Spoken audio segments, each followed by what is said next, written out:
Puluhan anggota perguruan silat diamankan oleh Subdit 3 Jatanras Ditreskrim Polda Jawa Timur. Mereka terlibat aksi tindakan kekerasan yang mengancam keselamatan orang lain di sejumlah daerah di Jawa Timur.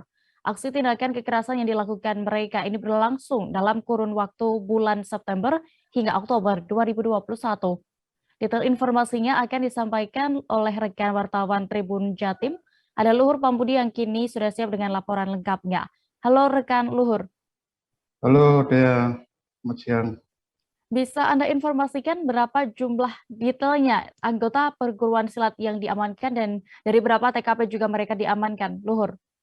Oke, jumlah keseluruhan dari anggota perguruan silat yang diamankan oleh Polda Jatim beserta gabungan beberapa satuan Reskrim Polres yang ada di jajaran Polda Jatim ada 72 orang Dea. Jadi dari 72 orang itu 53 orang diantaranya berusia dewasa dan kemudian 19 orang diantaranya masih berusia di bawah umur atau biasa disebut dalam konstruksi hukum adalah anak berhadapan dengan hukum.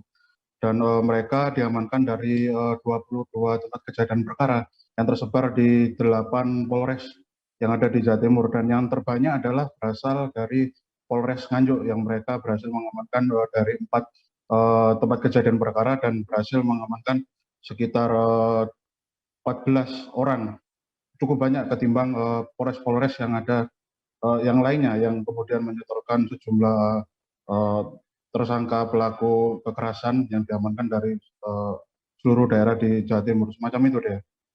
Oke, lalu barang bukti apa saja yang ikut diamankan bersama mereka pelaku kekerasan ini dan apa saja barang bukti itu? Oke, untuk barang buktinya sangat beragam. Jadi ada selain benda tumpul seperti balok kayu, kemudian kursi, helm, ada batu juga. Ternyata didapati sebuah martil dan kemudian senjata tajam berupa pisau. Dan tidak ditemukan senjata api. Hasil proses penyelidikan dari 8 satuan reskrim yang ada di Polda Jawa Timur yang melakukan penangkapan terhadap anggota perguruan silat yang terbukti melakukan tindakan onar dan yang terbilang meresahkan masyarakat ketika itu. Insiden tersebut sebenarnya sudah cukup viral beberapa minggu atau bulan yang lalu, dan ini adalah suatu bentuk tindakan tegas yang diupayakan oleh Polda Jatim bekerjasama dengan Polres-Polres, di mana aduan laporan terhadap tindakan kekerasan yang begitu membuat onar atau mengacaukan keamanan dan ketertiban itu dilaporkan oleh masyarakat. Semacam itu deh. Oke, Luhur, terkait adanya pelaku kekerasan yang masih merupakan anak di bawah umur ini bagaimana dengan proses hukum mereka? Untuk proses hukum bagi para pelaku yang terkategori usia di bawah umur atau disebut dalam konstruksi hukumnya adalah anak berhadapan atau anak berkonflik dengan hukum, itu dari pihak Polda Jatim tetap akan melakukan mekanisme restoratif justice terhadap yang itu menimbang dari segi aspek perkembang tumbuh kembang dari si anak tersebut. Dan pihak kepolisian tetap akan menggunakan pasal 19 dan pasal 32 Undang-Undang Nomor 11 Tahun 2012 tentang sistem peradilan pidana anak. Jadi para tersangka yang terkategori ABH ini tidak dilakukan penahanan dan tidak dilakukan press release. Jadi mereka tidak dilibatkan untuk press release, tapi tetap akan dilakukan semacam edukasi. Kemudian mereka akan dititipkan sementara pada lembaga resmi negara ataupun lembaga yang ditunjuk oleh pemerintah daerah di masing-masing tempat kejadian perkara untuk dilakukan pembinaan semacam itu. Ya. Oke, terkait adanya banyak ini ya pelaku kekerasan dari anggota perguruan silat ini, bagaimana siasat Polda Jatim untuk menekan kasus seperti ini lantaran juga disebut terus terjadi tiap tahunnya? Oke, sebenarnya kasuistik kekerasan atau tindak kriminalitas yang ternyata ketika diusut adalah pelakunya adalah oknum dari anggota perguruan silat sendiri sudah terjadi hampir tiap tahun dia. Bahkan sejak tahun 2016 sendiri Polda Jatim sudah punya catatan cukup banyak untuk melakukan penindakan atau memonitoring fenomena atau mungkin kasuistik yang begitu secara periodik terjadi. Ini kekerasan diakomodir atau dilakukan oleh pihak oknum anggota perguruan silat ini.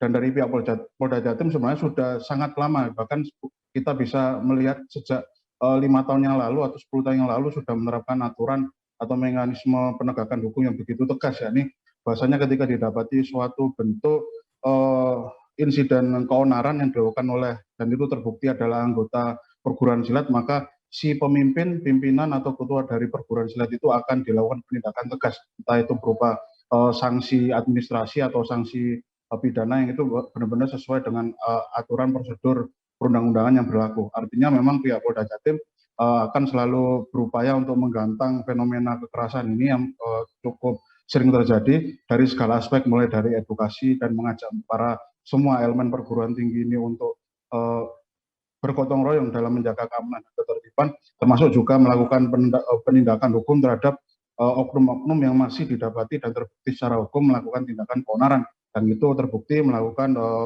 semacam upaya yang berpotensi mengganggu keamanan dan ketertiban masyarakat. Semacam itu deh.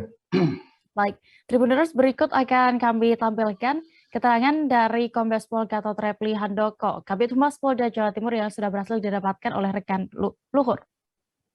Motif pelaku adalah seperti yang rekan-rekan lihat di depan, para tersangka ini adalah merupakan anggota dari berbagai perkumpulan pencaksilat yang ada di wilayah hukum Polda Jawa Timur yang melakukan tindakan kekerasan,